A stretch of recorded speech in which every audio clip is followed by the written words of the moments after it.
Hello, everyone. Welcome back to the podcast. So nice to have you here for another week.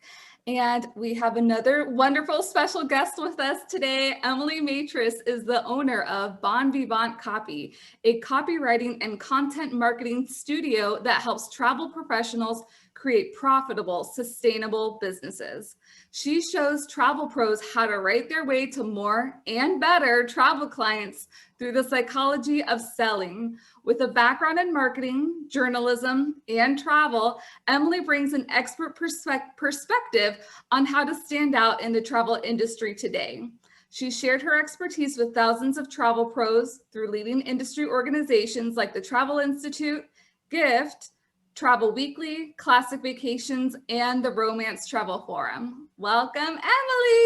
Hi, Rita. Hi. Thanks for having me on. I'm excited to be here. Yes, I am so excited that you're here as well because, and I may have said this in one of the sessions with you, that I have never written as well as I ever have since high school after working with you on my own rebrand a couple years ago. That's so good to hear. That's, I work with a lot of travel agents. I work exclusively with travel agents, but a lot of them hate the writing portion so much. And I feel like you really embrace it. And so it's really nice to hear how much you're enjoying writing again.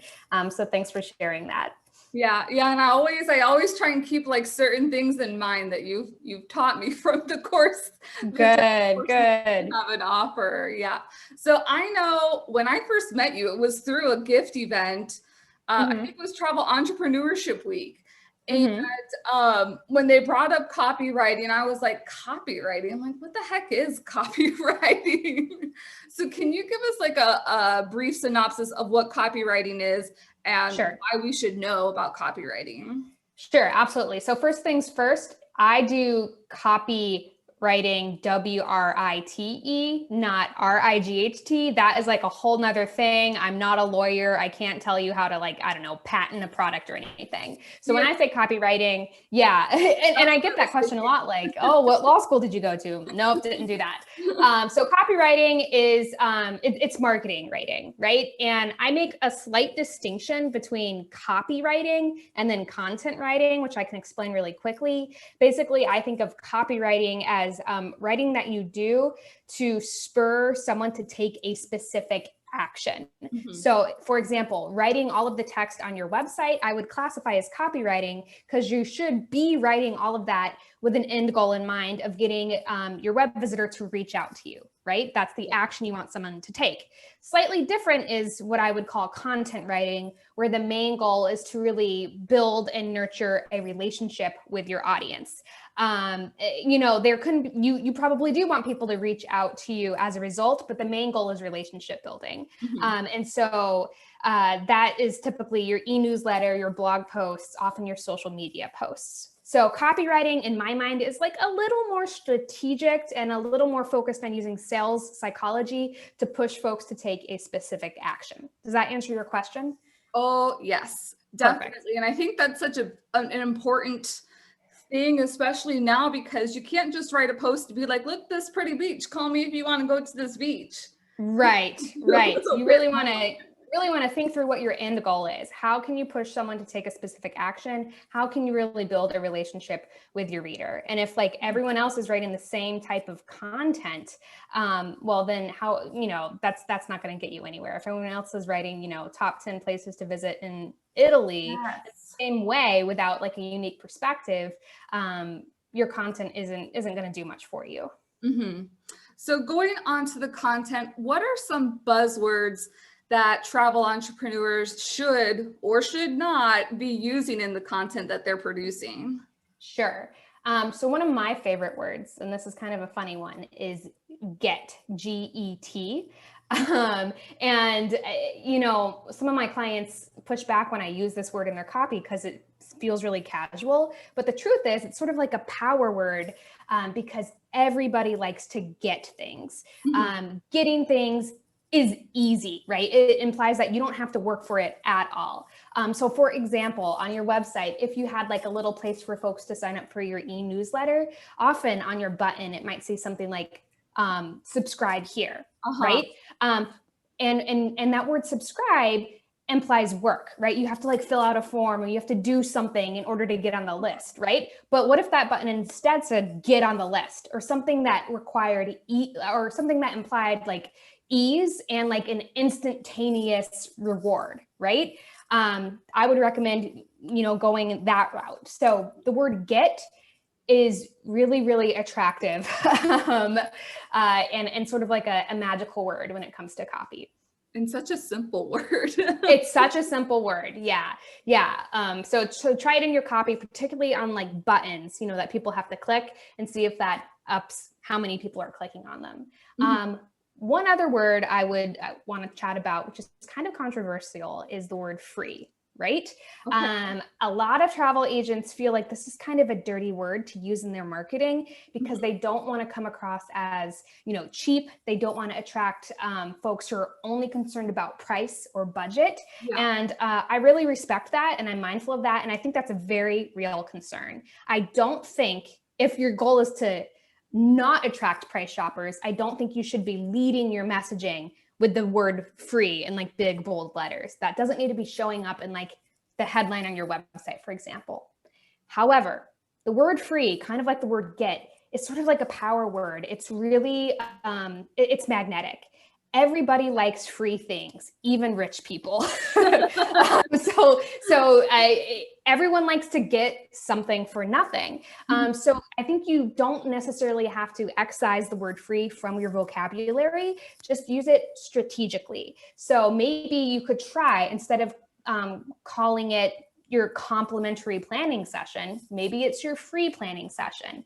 Or even better, if you're creating like an opt-in offer that you're advertising, promoting to get people to join your list, make sure you're calling it free guide, free whatever it is, because that's gonna lure people in. And again, free in this context won't only attract the price shoppers or folks who are really conscious about budget, because everyone likes free things. So just be really careful about where you use the word, but it can be really powerful.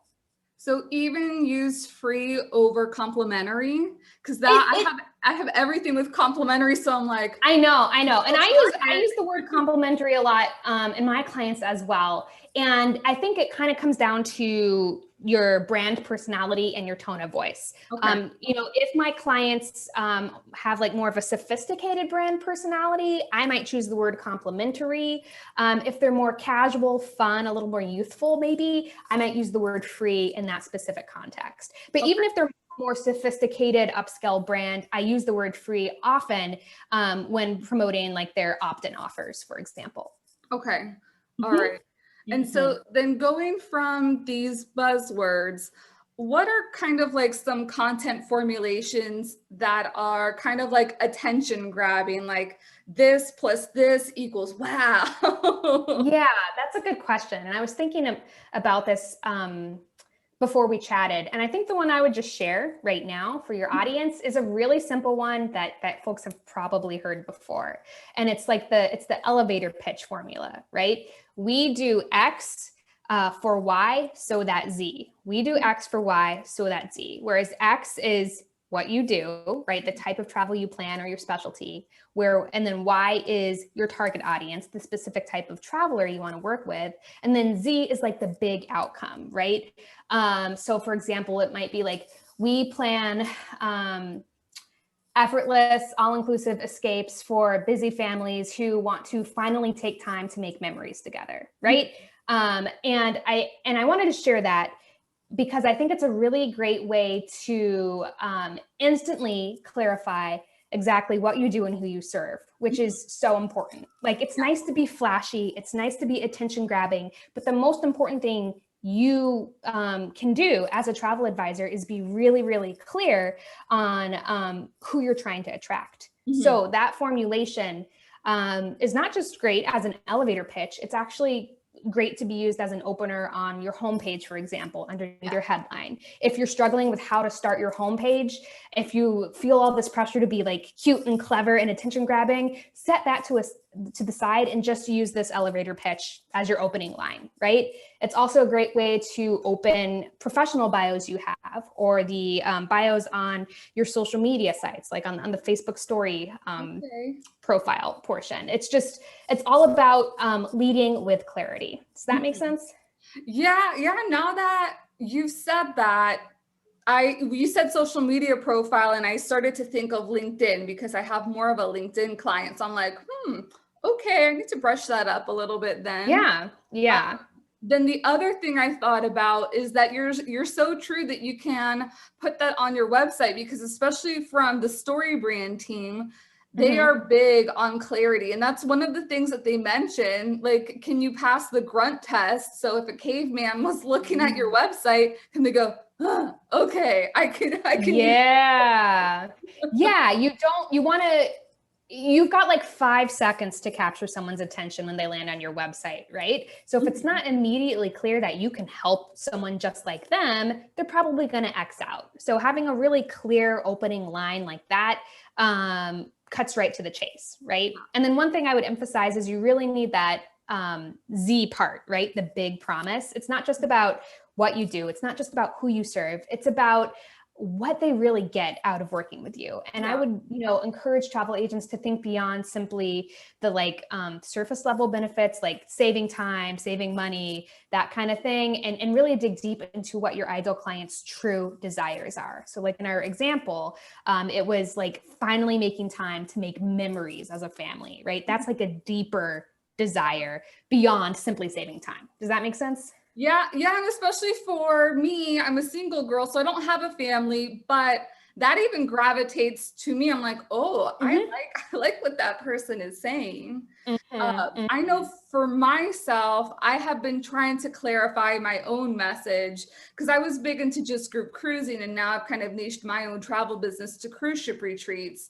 So my who is corporate decision makers and small business entrepreneurs. And what do I do? Plan cruise ship retreats.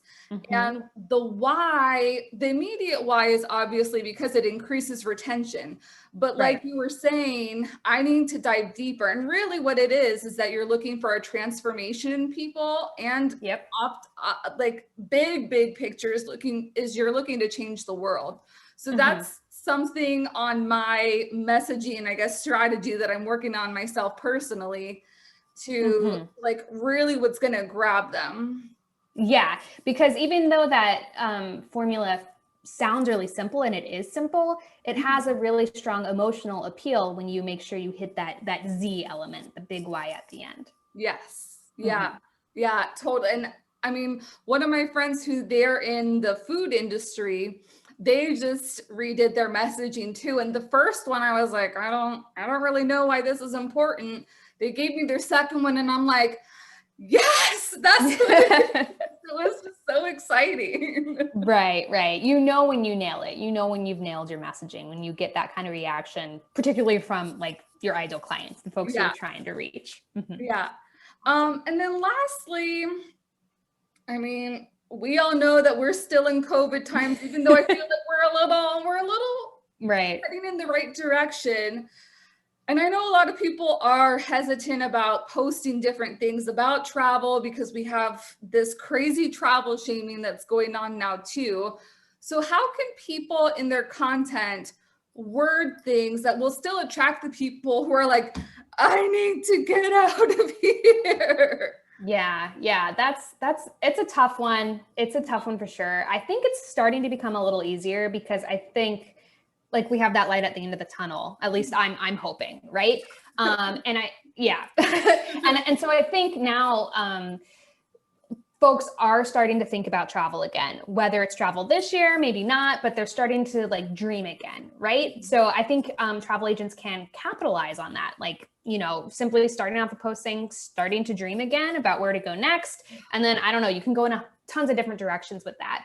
But I would say there's like two big messages that travel agents can really hit in terms of attracting clients or getting their audience to at least start thinking about them, right? Number one is that, okay, you haven't traveled really for the past year, right? So make that next trip like really big, like live it up. You know, it's time to forget, you know, those quick weekend trips. It's time to plan your bucket list trip, right? You've accrued time off, you've accrued hopefully, you know, vacation savings, and you don't really know how long you have of that, you know, in terms of being able to travel. That's something that the pandemic has certainly proven, right? So I think travel agents can certainly encourage their clients to dream big for this next big vacation.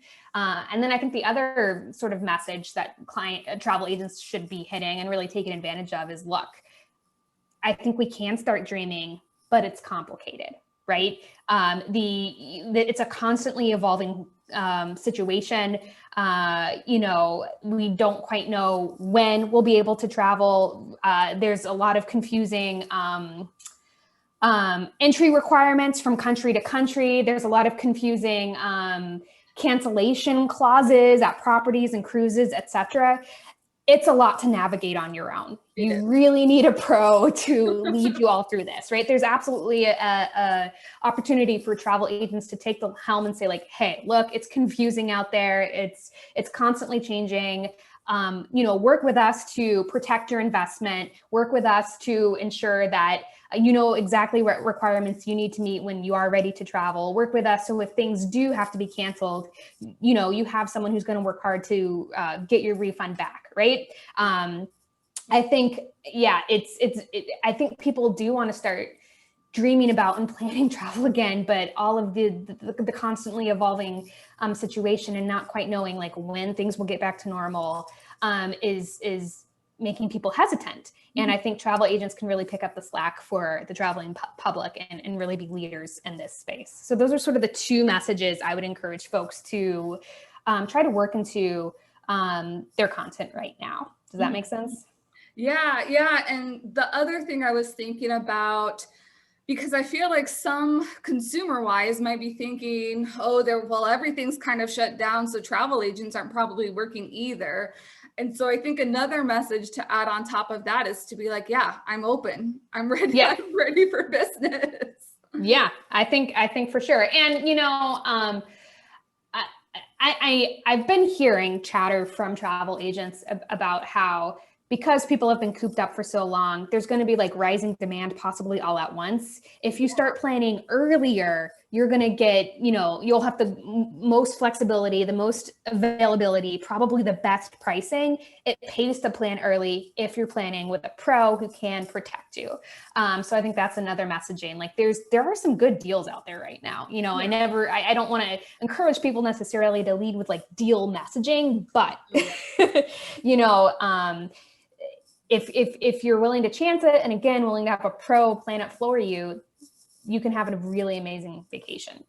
Yeah. And I think that's a really good point too, is that you identify who in your ideal client is this best for. Because I would say this is like right now, it's most best for people who like to fly by the seat of their pants and who are willing to take a risk and who are a little bit flexible. Yeah, you have to be flexible. Yes. Mm-hmm.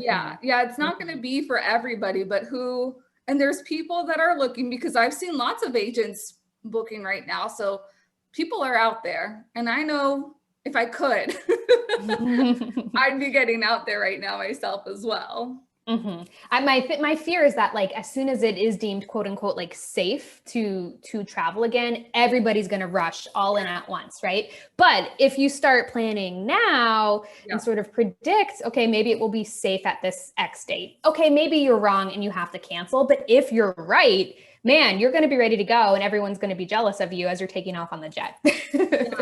Yeah, because even in my own marketing for my travel business, I haven't even like mentioned anything with 2021, because in the cruise retreat aspect, you need all that time to plan. So I've already been saying 2022 and 2023, and I've added on like you need to start planning now, because cruise ship wise, space is going to be ultra limited, and people have had their vacations pushed back so much, they're rebooking that far in advance. So in order to like secure yourself a spot, because like you said, once the floodgates open, you might not have a spot to go on vacation as soon as you want to.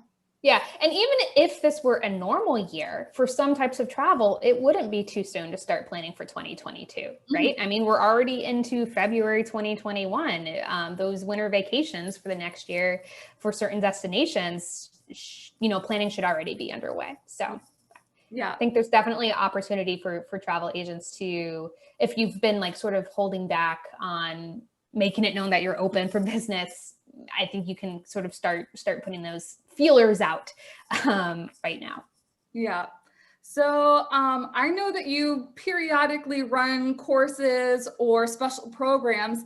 Do you have anything coming up soon in the next few months that people should know about? So sort of, kind of. So Rita, you took the travel agent website roadmap course, which is like a course that teaches you how to write your own website copy. So right now, folks can get on the wait list for that. And I think what I'm going to do is I'm actually going to be closing that course down for probably 6 months, starting in March, just so I can focus on like the current cohort of students. So if this is something you're interested in or you want to learn more about, definitely hop on the wait list like now so that I can maybe open the doors one more time before I close them for a longer period. And you can learn all about that if you go to my website, which is bonvivantcopy.com. And then I think under the like shop tab, there's a link to learn some more about that. So yeah, I'm sort of looking to scale that back and maybe bring it back later this year or even next year. So if working on your website is a priority and you want to DIY it, but you want some guidance, definitely get on the list so you can get started before things close up. Yeah, and I highly recommend as a student of the course taking it, not only for your website, but I think a lot of the tools that you teach and bring out can be very versatile and used on multiple different platforms as well. Yeah, for sure. And that's because, the messaging you use on your website is really the foundation for all of your marketing messaging. So once you figure out what you're saying on your website, you can easily translate that over to all of your social media sites, your professional bios. It's really great. You get a lot of bang for your buck that way because you can carry those messages throughout all of your platforms. Yes. Well, thank you so much for being on the podcast today. Absolutely. Informative. Thanks for having me. Stuff, but I especially like the get and the free. Those are things I'll be implementing. Yeah, they're like magical words. Yeah. I certainly love to get things, so I'm sure other folks do as well. Yes. Well, thank you so much, and everybody have a wonderful week. Thanks, Rita.